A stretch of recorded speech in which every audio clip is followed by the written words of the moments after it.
यांनी जे विधान केलं आणि जो गौप्यस्फोट केला त्यावर तुमची प्रतिक्रिया?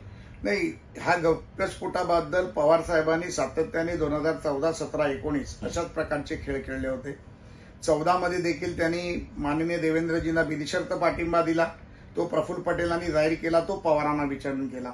17 मध्ये सर्व काही ठरलं, मंत्रीपद ठरली, पालकमंत्रीपद ठरली. तेव्हा शिवसेना बरोबर नको, जातीवादी पक्ष बरोबर नको, म्हणून शेवटी त्यांनी माघार घेतली. मला शिवसैनिकांना देखील तेच सांगायचं आहे की हेच पवार आज तुमच्या नेत्याला म्हणजे उद्धव ठाकरेंना गुमराह करण्याचं काम करतायत. 19 मध्ये देखील त्यांनी अजितदादाला शपथविधी घ्यायला लावला, त्यामध्ये निर्णय झाले आणि नंतर धोका दिला. धोका देणं, खोटं बोलणं ही पवारांची प्रवृत्ती राजकारणातली राहिली आहे. म्हणून मी म्हणतो की झूठ के युनिव्हर्सिटी के प्राचार्य अगर कोई है तो ये शरद पवार है. नक्कीच त्यांनी नरेंद्र मोदींना सुद्धा खोचा टोला लगावलाय. ते म्हणतात की प्रभू श्रीराम अयोध्येमध्ये विराजमान झालेत, मग सीता कुठे आहे? आम्ही बोललो असतो, मला कार्यकर्ते प्रश्न विचारतात, मी उत्तर दिलं असतं, पण मग नरेंद्र मोदी यांची वैयक्तिक अडचण. मी नास्तिक आहे म्हणून सांगणाऱ्या पवार साहेबांना विचारण्याचा अधिकार नाही. दुसरं मला वाटतं की आता थोडीशी त्यांच्या वयाप्रमाणे त्यांची बुद्धीची क्षमता देखील विचार करण्याची कमी झालेली आहे. ते मंदिरच आहे, ते मुली बाळरामाचं मंदिर आहे, बालवयात ते श्रीरामाचं मंदिर आहे. त्यामुळे तिथे सीतामाईचा मूर्ती असण्याचा हा प्रश्नच येत नाही. वेळोवेळी तिथे सांगितलं गेलं की 500 वर्षापूर्वीपासूनचा जो संघर्ष होता ते राम जन्मस्थळ होतं. तिथे जी मूर्ती स्थापित होती ती देखील बालरामाची मूर्ती होती. त्यामुळे ते मंदिर हे बाळरामाचं मंदिर आहे. पवारसाहेब, वाद काढून काही ना काहीतरी वादग्रस्त विधान करून वाद पेटवण्याचा धंदा बंद करा. रामाशी तरी खेळ खेळू नका. तुम्ही नास्तिक आहात, पण आम्ही नास्तिक नाही आहोत. आम्ही धर्मवेडे आहोत, आम्ही धर्मावर प्रेम करणारे आहोत, देवावर श्रद्धा ठेवणारे आहोत. त्यामुळे खोटं बोलून रेटून देवाचा तरी अपमान करू नका ही माझी तुम्हाला विनंती. की पुन्हा पुन्हा मी सांगतो की झूठ की युनिव्हर्सिटी के स्टुडंट, त्यामुळे सातत्याने खोटं बोलावं, रेटून बोलावं, लोकांवर लादावं, म्हणजे ते लोकांना खरं वाटायला लागतं. पण उद्धवजी, तुमचं खोटं, तुमचं झूठ हे लोकांसमोर आता आलेलं आहे. ज्या पद्धतीमध्ये मराठी माणसाची फसवणूक केली, मराठी माणसाला धोका दिला, कोकणातील माणसाला धोका दिला, ज्या शिवसैनिकांनी कैलासवासी शिवसेना प्रमुख बाळासाहेब ठाकरेंवरती नितांत प्रेम केलं, त्या बाळासाहेबांच्या लोकांना देखील तुम्ही धुडकावलं. आज तुम्ही कुठल्या तोंडाने म्हणताय की बाळासाहेबांना धोका दिला, ताकद वापरली? बघा, ज्याची ताकद असते ती ताकद दिसते, ती वापरावी लागत नाही, ती जनतेतून येते. आणि माननीय मोदीजींची ताकद ही जनता आहे आणि ती मतपत्रिकेतून जनता त्यांची ताकद वाढवत असते.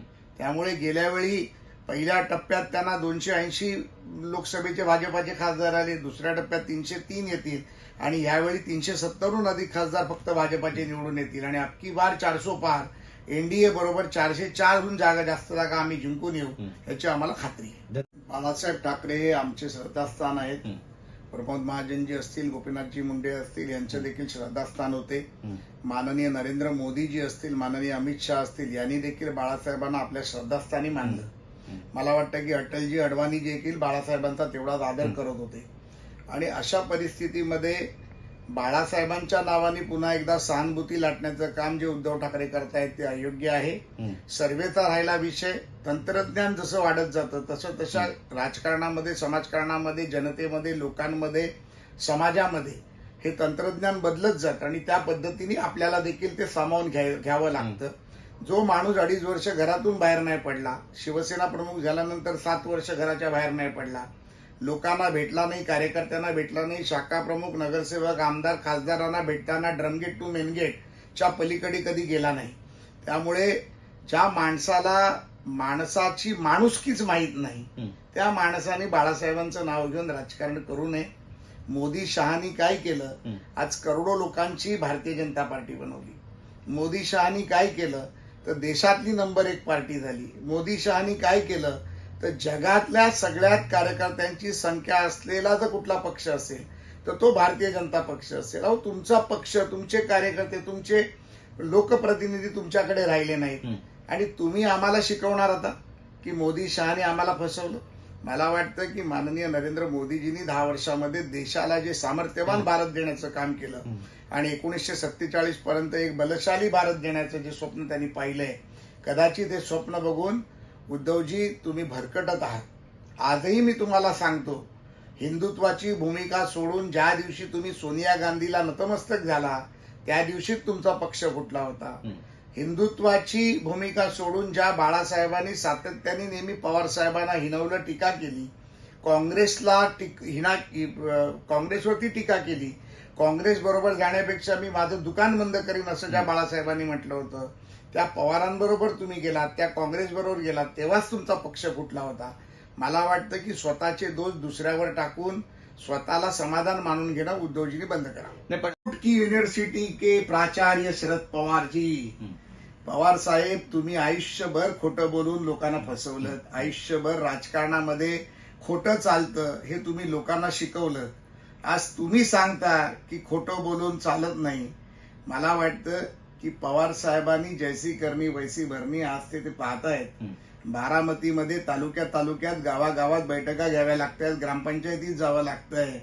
ज्या काकडेंकडे 45 वर्ष गेले नाहीत, ज्या दादा जाधवरावांकडे 27 वर्ष गेले नाहीत, ज्या लोकांकडे 45 वर्ष गेले नाहीत, त्यांच्या घरी जाऊन आज पाणी आणि चहा प्यायला लागतंय. हं. तुमची दयनीय अवस्था आम्हाला दिसते. हं. भाजपाच्या विजय रथामुळे अजितदादांच्या पत्नी हं. आमच्या वहिनी सुनेत्रा वहिनी यांचा विजय निश्चित आहे आणि हा निश्चित विजय पाहून तुमच्या पायाखालची वाळू घसरली आहे. आणि तुम्ही उद्धवजींच्या खांद्यावर बाण ठेवून भाजपाला मारण्याचा उद्योग बंद करावा पवार साहेबांनी, माझी त्यांना विनंती.